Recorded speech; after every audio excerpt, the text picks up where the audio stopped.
Росіяни пробували штурмувати в бік Солидара та Бахмута. Також прагнуть захопити Піски, що межують з нині окупованим Донецьком. Там точаться запеклі бої, відзначають у Генеральному штабі. Не вщухають ворожі обстріли зі ствольної реактивної артилерії, танків і не лише. Місцями помітна штурмова та армійська авіація ворога. Ворожі літаки штурмової авіації діяли біля Красногорівки та Мар'їнки. Противник намагається відновити наступ на напрямку Донецьк-Піски. Бойові дії тривають. Ворог вів наступ в напрямках Мінеральне Авдіївка та Спартак-Авдіївка. Успіху не мав, зазнав втрат та відійшов.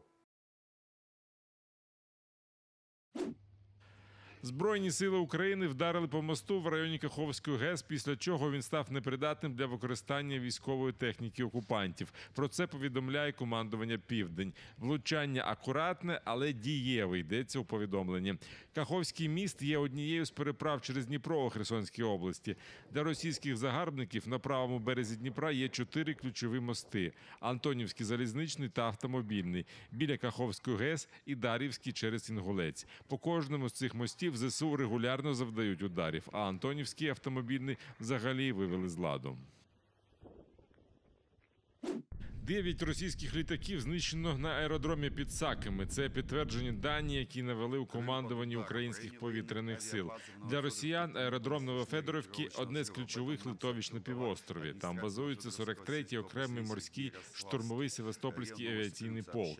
У його складі переважно літаки Су-24, Су-24МР та Су-30СМ. Звідси російські окупанти здійснювали авіанальоти та бомбардування українських міст. Потужною вибуховою хвилею пошкодило 62 будинки, які розташовані поряд військовою базою. А окупаційна влада доповідає про 1 загиблого та 7 травмованих. Раптові вибухи неабияк налякали росіян, які приїхали до Криму жити чи відпочивати. Пляжі спорожніли, а на шляху до так званого Кримського мосту в бік Росії утворилися довжелезні черги. Там такая вереница тянется. Выехали мы с Симферополя только на эту главную трассу, которая на Керчь ведет. Ребята, это жопа, просто жопа. Представляете? Слов нету, да? Да. Ну мы что, мы поздно выехали, мы в 11 выехали из Алушты. Мы, короче, в Симферополе в пробках стояли. За Симферополем вышли уже на трассу, где сказали 200 чем-то километров по прямой, и здесь пробка. И здесь пробка. Вообще не хочу уезжать из Крыма, из Алушты. Как здесь классно вообще. Привыкла, да? Я привыкла здесь, как в своем доме жили. Настолько все душевно. По-домашньому. Серія вибухів на військовому аеродромі у селищі Новофедорівка біля Сак пролунала в день 9 серпня. Очевидці фільмували займання і густий чорний дим, яким вкрила базу окупантів. В російському Міноборони вперто відкидають можливості українського війська вражати військові об'єкти в окупованому Криму. Стверджують, що нібито здетонували кілька авіаційних снарядів. В Міноборони України не підтвердили і не спростували застосування далекобійної зброї. Лише зауважили на небезпеці паління в невстановлених місцях. Окупований Крим є цілком законною ціллю для українського війська. Про це заявили в Білому домі на тлі вибухів на військовому аеродромі загарбників у Новофедорівці біля Сак. Речниця американського президента додала, що Сполучені Штати і надалі підтримуватимуть Україну в боротьбі за свободу та власний суверенітет проти брутального російського нападу. Ми підтримуємо зусилля України у захисті її суверенітету і територіальної цілісності. Боротьба триває на Сході та південному сході країни і ще далеко від закінчення. Ми й надалі будемо забезпечувати можливості України протистояти неспровокованій агресії Росії. І це буде в полі нашої уваги.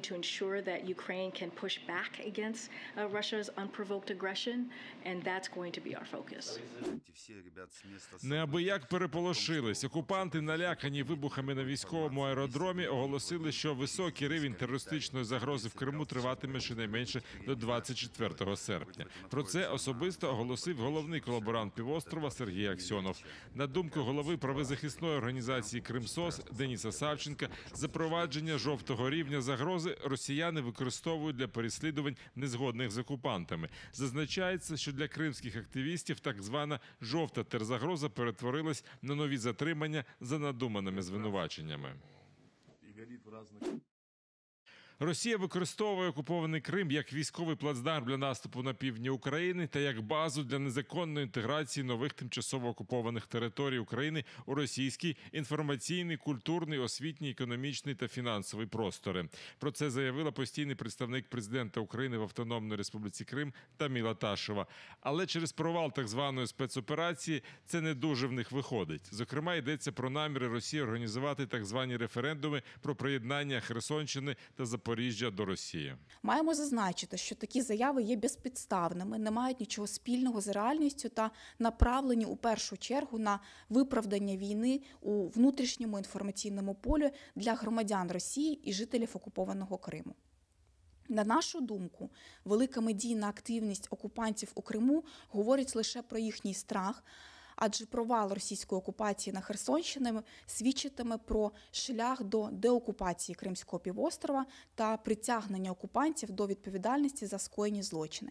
Росіяни також намагаються налагодити взаємодію з представниками кримськотатарського народу, які мешкають на Херсонщині. Для цього вони залучили підконтрольний їм муфтіят Криму. Під їхньою егідою окупаційні сили Росії везуть на Херсонщину допомогу. І везе її колаборант Енвер Абдураїмов, а куратором процесу від так званої влади Криму виступає ще один колаборант Ервін Мусаєв. Під прикриттям так званої гуманітарної допомоги загарбники організовують переслідування представників корінного народу, їх викрадають та кидають за грати в окупованому Криму.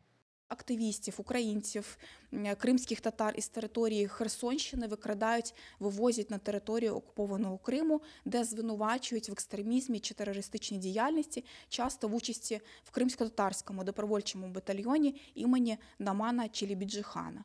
Тут варто зазначити, що окупанти користуються тими ж методичками, що і в 2014 році під час окупації Криму. А напрацьований за 8 років спецслужбами РФ каральний досвід у окупованому Криму тепер використовується в Херсонській області.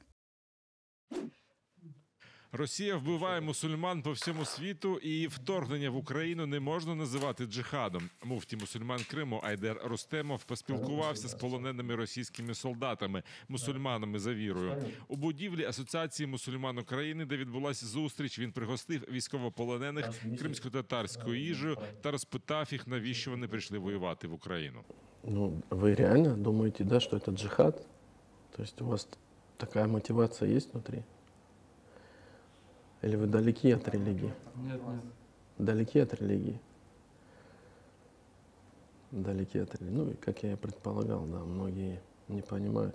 Абдурахман, Аспан та Тимур слухали про зруйновані мечеті в Сєвєродонецьку та Новоконстантинівці, про мусульман з окупованої Херсонщини, які мусили ховатися тижнями у підвалах від ворожих обстрілів, та про те, як мирно та вільно себе відчували в Україні їхні єдиновірці.